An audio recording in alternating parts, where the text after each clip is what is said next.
Atlanta United Fan TV 1-0 loss to FC Cincinnati. Here with Marc. Yeah, it's a very lackluster performance. Result is pretty much the worst that we could imagine, losing to FC Cincinnati. But what are your thoughts on the match? It's just even it's what, about 40-50 minutes since the match ended, but you seeing 1-0 loss to Cincinnati, it's had a sort of internal kind of visceral reaction to it. I mean, it's and it's as bad as it sounds, you know what I mean? The performance was awful. There were just outrageous mistakes and just a stunning lack of composure from LA United. I mean, I've seen several people say some form of this, but basically, like, that's the worst that I've ever seen LA United play. I probably have to agree. I mean, I think Houston 4-0 is up there for me personally. But when you consider that this is the worst team in the league, I mean, like, I don't think Nashville even is as bad as Cincinnati. When you look at the roster and so on. And so it's this team just lost 4-0 to Columbus the other day, and for us to just have nothing. And I mean, like, it's difficult when you go down a man 25 minutes in, but it's really also part of the problem. Right. Yeah, I mean, even the first 20 minutes, not many shots. I mean, really 0 shots, I believe. And so, the game plan going in, yeah, you see a different lineup. You see John in there. You see Mulroney in there. Maybe the plan is to, pump it up there for John to maybe win and maybe bring in the other guys. There wasn't really much of that. There wasn't really much of really anything, maybe. And so, it seems like at the very least, Atlanta looked not only disjointed again, but we are 2 losses, 0 goals, and we look in danger of going out of the tournament. Yeah, and just you mentioned Adam John, and I just want to be clear, like, it's not a matter of really picking on him, but it just seems like he's never in the game when he's supposed to. You know what I mean? Like, when he was in, they weren't really playing to his strengths, and then I did feel that he was unlucky to come out early. And then later on, when we need that physical presence up top, you see Jeff Lorenowitz going up top. Of course, Adam John isn't an option at that point. And so it's just like, what exactly is the coaching staff doing? I mean, like, that's kind of the question, I understand that there's been a lot of roster turnover, but and of course, it's really difficult to plan for losing Joseph.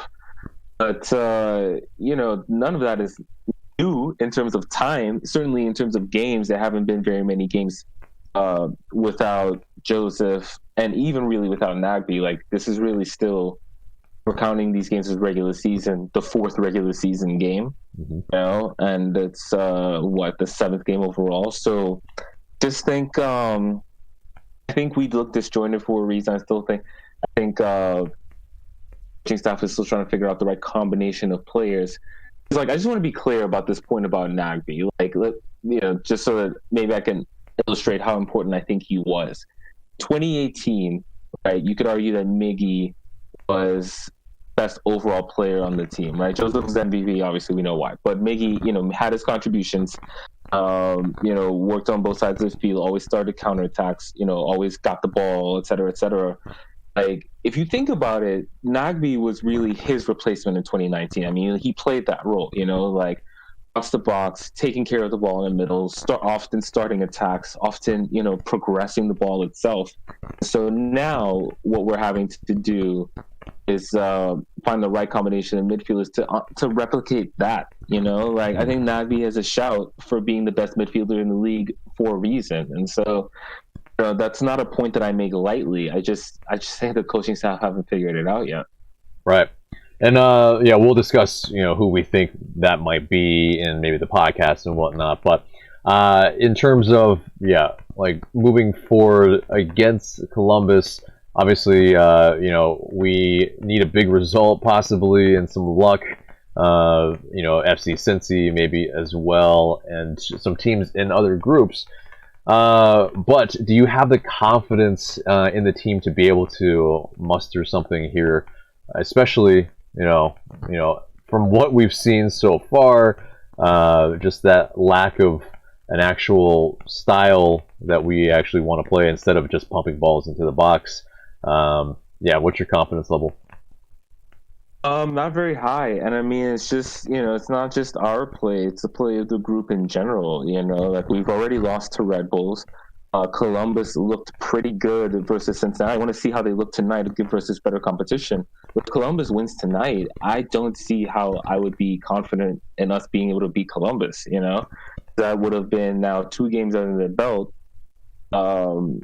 Positive results. Now, if Red Bulls beat them, then it becomes interesting. But I don't know, like a lot's gonna. It's not just about the personnel, Like we can talk about lineups and who we think should come in and who we think should play where or what, but it's too. We don't really have a sense of what this team is trying to do at this point. And for me, like the performances of these games matter more than anything else. Like the board kind of made the point about playing at 9 a.m. and affects quality of play. I think I do think that's a decent point. These aren't the only. This isn't the first game that's been played at 9 a.m. But it's what I can tell, certainly one of the worst.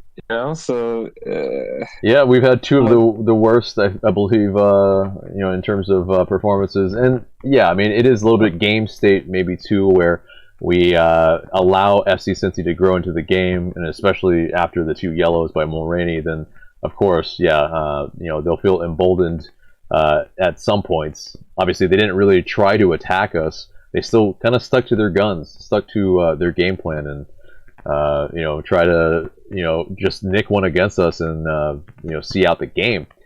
Yeah, well, we'll have a lot of work ahead of us to do, and a lot to hope for. But Marc, appreciate the time, and we'll talk to you later. Absolutely.